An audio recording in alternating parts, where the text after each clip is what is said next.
কাতারের রাজধানী দোহায় ফিলিস্তিনের স্বাধীনতাকামী সংগঠন হামাসের নেতৃত্বের উপর হামলা চালিয়েছে ইসরায়েল, যা বিশ্বব্যাপী ব্যাপক নিন্দার জন্ম দিয়েছে।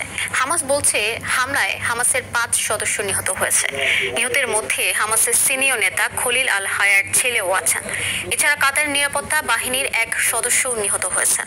হোয়াইট হাউসের দাবি, কাতারে ইসরায়েলের হামলার বিষয়ে আগেই সতর্ক করেছেন ট্রাম্প, যদিও তা অস্বীকার করেছে কাতার। ইমতিয়াজ আহমেদের রিপোর্টের বিস্তারিত।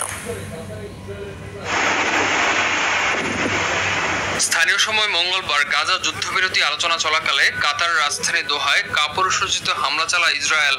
তেল আবিবের দাবি, হামাস নেতাদের লক্ষ্য করে এই হামলা চালানো হয়। ইসরায়েলের হামলার সময় সেখানে হামাসের বেশ কয়েকজন রাজনৈতিক নেতা অবস্থান করছিলেন।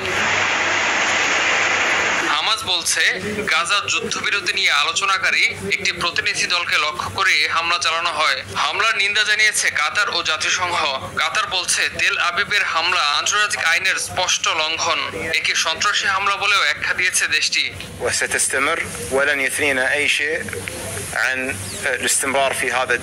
হামলার পর মঙ্গলবার হোয়াইট হাউসের তরফে দেওয়া বিবৃতিতে বলা হয়, দোহায় হামাসের শীর্ষ নেতাদের উপর ইসরায়েলের হামলার আগে কাতারি কর্মকর্তাদের অবহিত করে যুক্তরাষ্ট্র। তবে যুক্তরাষ্ট্রের এ দাবি অস্বীকার করেছে কাতার। কাতারে হামলায় নিজের প্রতিক্রিয়া জানিয়ে ডোনাল্ড ট্রাম্প বলেন, হামাসকে লক্ষ্য করে কাতারে ইসরায়েলের হামলায় তিনি আনন্দিত নন।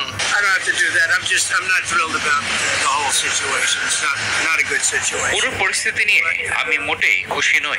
পরিস্থিতি ভালো না, তবে আমি এইটুকু বলবো, আমরা জিম্মিদের ফেরত চাই। কিন্তু আজ যে পরিস্থিতি হলো, এতে আমি রোমাঞ্চিত নই। হোয়াইট হাউসের মুখপাত্র ক্যারোলিন লেভিট সাংবাদিকদের জানান, যুক্তরাষ্ট্রের সামরিক বাহিনী ট্রাম্প প্রশাসনকে জানায় ইসরায়েল হামাসের উপর হামলা চালাচ্ছে, যা দুর্ভাগ্যবশত কাতার রাজধানী দোহায় অবস্থিত একটি অংশে করা হয়। President Trump also spoke to Prime Minister Netanyahu after the attack. এদিকে দোহায় ইসরায়েলের হামলার পর উদ্ভূত পরিস্থিতিতে কাতারে অবস্থানরত বাংলাদেশি নাগরিকদের বিশেষ সতর্কতা অবলম্বনের পরামর্শ দিয়েছে দেশটিতে অবস্থিত বাংলাদেশ দূতাবাস। ইমতিয়াজ আহমেদ, RTV।